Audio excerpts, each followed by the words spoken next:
Some moments in astronomy feel less like new discoveries and more like the opening of a door that was never supposed to stay closed for this long. That is exactly what happened when the Vera Rubin Observatory captured its first images. At first glance, they look like beautiful photographs of space. But the longer you stare, the stranger they become. Millions of galaxies packed into a single frame. Stellar nurseries glowing with violent beauty. Asteroids slipping through the darkness like quiet intruders. It suddenly becomes clear that this is not just another telescope taking prettier pictures.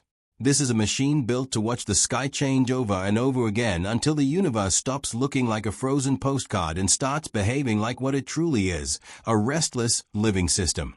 The Rubin telescope was never meant to compete with observatories that stared deeply at one tiny target for hours or days. Its mission is much more radical than that. It was built to look wide, to sweep enormous portions of the sky again and again, and to catch whatever changes. That sounds simple until you understand the scale. This observatory sits high in the Chilean Andes, where the skies are dark, dry, and clay. At its heart is one of the most extraordinary instruments ever built, the largest digital camera in the history of astronomy. With more than 3 billion pixels, it is capable of turning the night sky into a constant stream of high-precision data that changes the entire philosophy of astronomy. For centuries, telescopes have mostly given us snapshots, a still image of a galaxy, a still image of a nebula, a still image of a star field. Rubin is designed for something far more exciting and unsettling: repetition. It will scan the southern sky every few nights, revisiting the same regions again and again until motion, changes in brightness, explosions, and hidden objects begin revealing themselves automatically. This is not just astronomy as photography. This is astronomy as surveillance of the cosmos. That is why the first images felt so overwhelming. They were not simply proof that the telescope works. They were proof that the telescope sees on a scale that makes older expectations feel small. The moment it opened its eyes, it immediately showed that the sky is much fuller, much more active, and much more alive than most people are used to imagining. One of the first released images centered on the Virgo cluster, and what it revealed was staggering. At first it looks like a dense sprinkling of light, but the truth is far more dramatic. Many of those tiny specks are not stars at all. They are entire galaxies, each containing billions of suns spread across tens of millions of light years. In a single frame, Rubin captured a cosmic ocean of structure. Elegant spiral galaxies, giant ellipticals, warped systems, shredded collisions, and faint background galaxies glowing from unimaginable distances.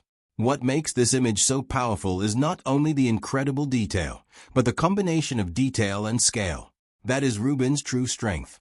Other famous telescopes can show a tiny piece of the universe with extraordinary sharpness. Rubin steps back and reveals the entire environment without sacrificing richness. It allows us to see not just one galaxy, but the architecture of an entire region of the universe at once. It shows how galaxies relate to one another, how gravity stretches them, how collisions tear them into arcs and streams, and how clusters build their own complex histories over cosmic time. That is why astronomers reacted so strongly. This image is not just beautiful, it is profoundly useful. Hidden within that vast sea of galaxies are clues about dark matter, galactic evolution, and the growth of cosmic structure across the universe. The picture looks like a work of art, but to science it is also a map of invisible forces. Rubin's first look did not simply give us a better image of Virgo. It offered a glimpse of how the telescope will redraw our understanding of the large-scale structure of the universe. The second major image was completely different in mood, but no less astonishing. Rubin turned toward the Trifid Nebula and the Lagoon Nebula, two immense regions of gas and dust within our own Milky Way, and revealed them with a depth and breadth that made them seem almost unreal. These are not quiet clouds. They are stellar nurseries where new stars are being born right now. Rubin's image revealed glowing hydrogen gas, blue reflection nebulae, and dark rivers of dust cutting through the light like scars. This image matters because it demonstrates something Rubin does exceptionally well: context. It does not isolate one beautiful pillar of gas and turn it into a portrait. Instead, it captures the entire tangled ecosystem of star formation. You can see how young stars are already reshaping the clouds that created them, carving out cavities, blasting radiation outward, and transforming quiet matter into violent structure. The result is not merely a picture of beauty. It is a picture of creation under pressure. Once again, Rubin changes the emotional scale of what we are seeing. These nebulae are not simply beautiful objects suspended in space. They are active chapters in an ongoing cosmic process.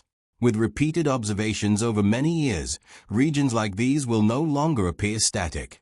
They will become part of a long-term record, showing how stellar environments evolve.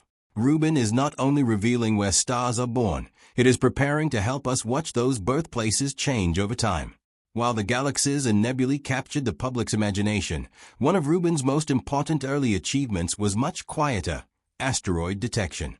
During its early observations, the observatory picked up moving points of light drifting across its images, small bodies traveling through our own solar system against the fixed background of distant stars. In just a short period of test observations, Rubin identified thousands of asteroids, including previously unknown objects. Some of them were near-Earth asteroids, immediately proving something critical: Rubin's alert system works. This is where the telescope begins to feel almost frightening in its capability. Rubin is not only a deep space observatory, it is also a machine built to detect motion in real time.